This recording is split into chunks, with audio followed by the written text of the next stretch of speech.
Улица Ибрая Алтынсарина находится на правом берегу реки в Сарыаркинском районе столицы. Улица начинается с проспекта Жиныс и заканчивается на улице Юганна Гёте. Длина улицы 759 метров.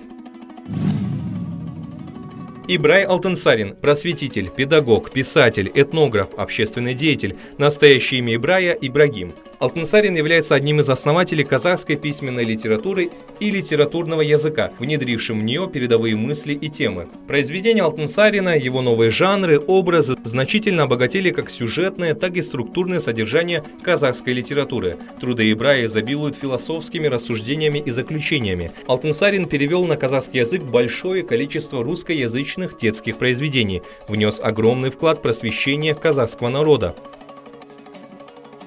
Вдоль улицы Ибрая Алтынсарина находится школа номер 25, Казахский агротехнический университет имени Сакена Сейфуллина, развлекательный центр «Арсенал».